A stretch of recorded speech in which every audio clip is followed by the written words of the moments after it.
పాత్రికేయ మిత్రులందరికీ కూడా నమస్కారాలు తెలియజేసుకుంటూ, రాష్ట్రంలో కురుస్తున్నటువంటి అధిక వర్షాల వల్ల జరుగుతున్న నష్టాన్ని ఎదుర్కోవడానికి ఏదైతే నిన్న చంద్రబాబు నాయుడు గారు ఆయా జిల్లాల కలెక్టర్లు, ఎస్పీలతో ఎంత పెద్ద విపత్తు వచ్చినా సమర్థవంతంగా ఎదుర్కోవాలని ఏదైతే స్పష్టమైన ఆదేశాలు గౌరవ ముఖ్యమంత్రి చంద్రబాబు నాయుడు గారు ఇచ్చారో వాటిని మరి క్షేత్రస్థాయిలో కూడా అమలు చేస్తూ ఉన్నాం. అందులో భాగంగా ఏదైతే లోతట్టు ప్రాంతాలు, లంక ప్రాంతాలు, నదీ పరివాహక ప్రాంతాలు ఏదైతే ఉన్నాయో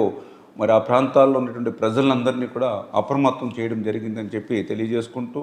అదేవిధంగా ఏటుగట్టు పటిష్టతకు కూడా ఈరోజు చూస్తే ఏదైతే ధవళేశ్వరం బ్యారేజ్ దగ్గర మరి 3,04,000 క్యూసెక్ల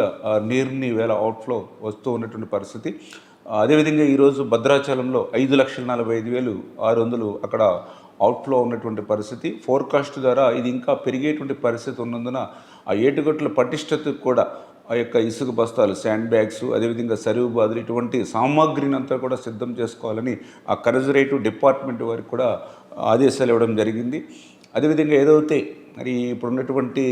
డ్యామ్స్ అంటే పర్టికులర్గా ఏదైతే స్పిల్వేస్ కానీ, అదేవిధంగా అవుట్ఫాల్ స్లూయిస్ కానీ ఇట్లా ఏదైతే వాటికి సంబంధించినటువంటి గేట్స్ కానీ, షట్టర్స్ కానీ ఏవైతే ఉన్నాయో ఎప్పటికప్పుడు పరీక్షించుకుంటూ వాటి పనితీరును కూడా సమీక్షించుకోవాలని చెప్పేసి కూడా ఆదేశాలు ఇవ్వడం జరిగింది.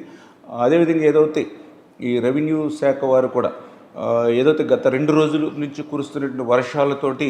ఎవరైతే ముంపు ప్రాంతాల్లో ఉన్నటువంటి ప్రజలకి వారి అవసరాలను తీర్చడానికి అవసరమైనటువంటి బియ్యం, నిత్యావసరాలు, కాయగూరలు, గ్యాసు ఇటువంటి సామాగ్రిని కూడా మరి సిద్ధంగా ఉంచుకోవాలని చెప్పేసి కూడా తెలియజెప్పడం జరిగింది. అదేవిధంగా ఏదైతే ఈ యొక్క తీర ప్రాంతాల్లో కానీ, ఏదైతే లోతట్టు ప్రాంతాల్లో కానీ ఈ తుఫాను రక్షిత భవనాలను కూడా సిద్ధం చేసుకోవాలని చెప్పేసి కూడా చెప్పడం జరిగింది. అదేవిధంగా ఏదైతే పర్టికులర్గా మెడికల్ క్యాంప్స్ అందులోనూ కూడా పాము కాటు, విషజ్వరాలు, డయేరియా వంటి అన్ని రకాలైనటువంటి ముఖ్యమైనటువంటి మందులతోటి అప్రమత్తంగా ఆ మెడికల్ క్యాంప్స్ని కూడా నిర్వహించాలని 24 అవర్స్ కూడా అందుబాటులో ఉండేటువంటి విధంగా ఉండాలని కూడా మరి తెలియజెప్పడం జరిగింది.